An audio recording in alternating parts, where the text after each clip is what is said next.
poco a poco. Seguro, la que le hemos pedido es que...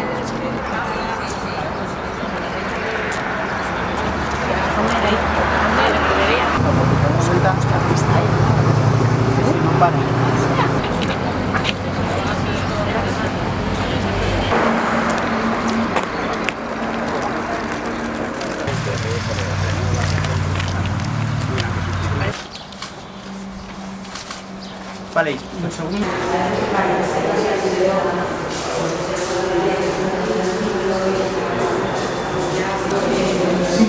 Cuando puedas.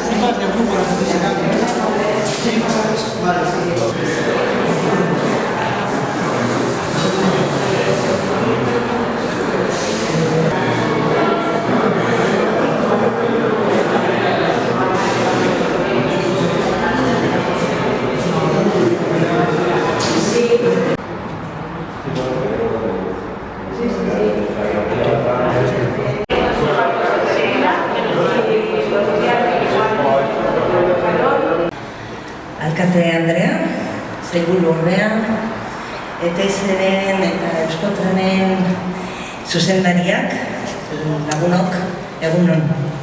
Larunbat honetan, Usurbilgo geltoki hau zerbitzuan jarriko da. Euskotrenen erabiltzaileen beharrei hobeto erantzuteaz gain, haren eraikuntzak onura handiak ekarri dizkio udalerriari. Eremu honetako integrazio urbanistikoa hobetzen laguntzen du. Hirigunera zuzenean lotzen duen oinezkoentzako pasabide bati esker. Geltoki berria hirigunetik gertuago dago, eta gainera 3 trenbide pasagune ezabatzea ekarri du. Gainera, industrialderako sarbideak erraztuko ditu. Hau da, segurtasunean, irisgarritasunean, erosotasunean eta eraginkortasunean irabazten da. Jarduketa hau trenbide azpiegituratik haragoa doa eta hiri berroneratze garrantzitsua dakar berekin.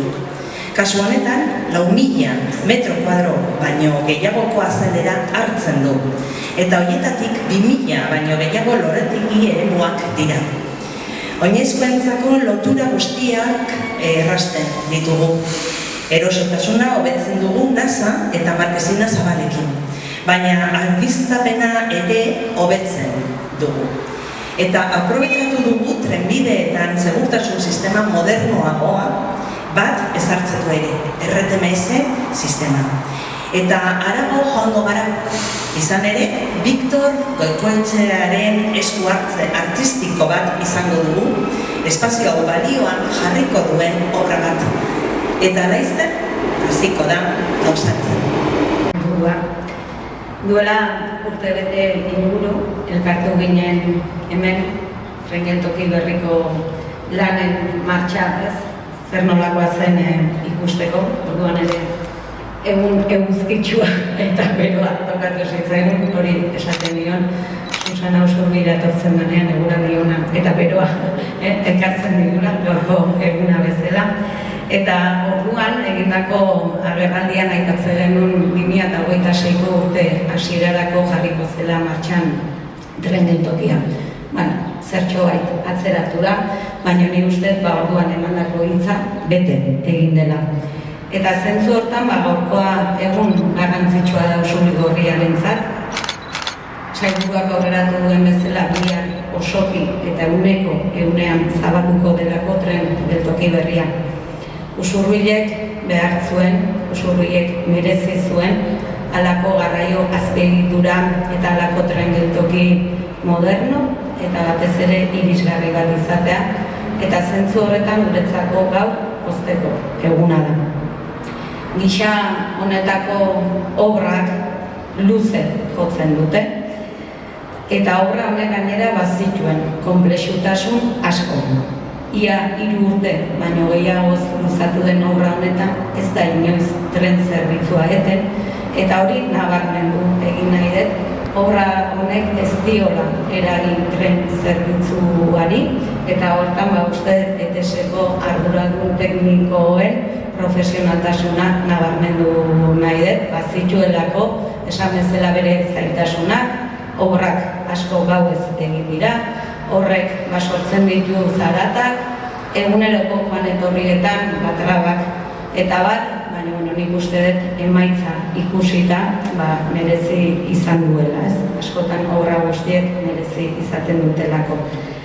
Obra eta inbertsio hau estrategikoa da, Usurbilgo herriarentzat, eta batez ere bi arrazoi aipatuko ditut. Alde batetik garraio publikoa eta kasu honetan tren garraioaren eskaintza indartu egiten duelako, sailburuak aipatu duen bezala, tren geltokia erdigunerantz gerturatzen degulako, erdigunerantz hurbiltzen dugu modu irisgarri batean, guretzako hori oso garrantzitsua da. Eta beste alde batetik ere, nabarmendu nahi dut, udalak ere bere aldetik, Ilizatik onuntz etortzen den San Esteban kalea, guztiz urbanizatu egin degula. Leheno autoak nagusi ziren espazio batean izugarrizko eraldaketa egin dugu, eta horrek, esango nuke baina, tren geltokirako konexioa goxatu egin duela, hobetu egin duela, eta kalitatezko espazio publiko bat ere geratu dela, tren geltokiaren osagarri izan daiteken zubiaren sarreratxo hortan sortzen den plazatxo horren bidez. Eta zentzu horretan ere, berriro ere eskerrak eman nahi dizkiot ETS-eri, bai udalaren proiektuan, kalea urbanizatzeko proiektuan, eta tren geltokiaren proiektua, uztargarri, bateragarri egiteko egin duten saiakera batik. Ni uste elkarlana nagusitzen denean, emaitzak begibistakoak dira, eta kasu honetan bi erakunden arteko elkarlana egonda, eta onura, baino ez digu ekarri honek. Esaten nuen bezala, bi proiektuen artean ez dago etenik, jarraikortasuna dago, tren konexioak hobetu egiten ditu, edertu egiten du, eta horregatik oso ondo integratu da dena, kalearen urbanizazioa, zubia eta tren geltokirako akzesoa. Eta gu, udal bezala, oso pozik gaude emaitzarekin, horregatik ze garrantzitsua den ikuspegi berarekin, helburu berarekin aritzea eta elkarlanean aritzea. Eta guretzako ere estrategikoa da beste arrazoi batengatik. Irisgarritasunean hobetu dugu, baina segurtasunean ere hobetu dugu. Tren geltokia tokiz mugitzeak eragin duelako gure herrian genuen tren pasabide arriskutsuenetako bat ezabatzea, gehiago ere ekarri ditu, baina batez ere tren pasagune hau aipatzen dut, eguneroan, herritarren joan etorriak asko direlako, eta beraz, segurtasunean irabazi dugu, eta guretzako hori oso importantea da, ez? Horreko batean, Santueneko emakume batek kalean geratu ninduen eta esan zian, ya ha costado, pero qué bien ha quedado. Para la gente de Santuenea pues es muy importante estos ascensores. Eta horrela da, Usurbilen urteak daramatzagu Usurbil herri zaintzaile bat izateko helburuz, eta zaintza zaigeanian ere urbanismoaz hitz egin behar delako, zer nolako urbanismoa, zer nolako azpiegituretarako konexioak egiten ditugun, horrek batez ere jende helduaren autonomia gehiago sustatzen du edo gutxiago. Eta beraz, Santueneko jendearentzat bere eguneroko beharretarako, bere eguneroko joan etorrietarako, igogailu hauek oso importanteak dira, eta bere autonomian beste inoren menpekotasunik izan gabe irabazten du. Eta, nik besterik gabe, eta ere bai, aipatu nahi dut, hitz egiten dugu tren geltokiaz, autobus geltokiaz, baina baita ere, biziketak aparkalako. Bai jarri direlako beran, eta jarri direlako goran. Eta ez nuke nahi, detaile hori ere, oharkabean pasatzeri, askotan garraio mota ezberdinen uztarketaz, intermodalidadeaz ari ganean, uste dut bizikleta ere badela garraio bide bat, eta azpiegitura horiek ere ezarri direlako hemen. Eta hori barruneroko Zubieta Santueneko jendearentzat bizikleta ere gehiago erabiltzeko aukera ematen du edota trena. Eta horregatik, detaile hori ere ez nuen nahi oharkabean pasatzerik.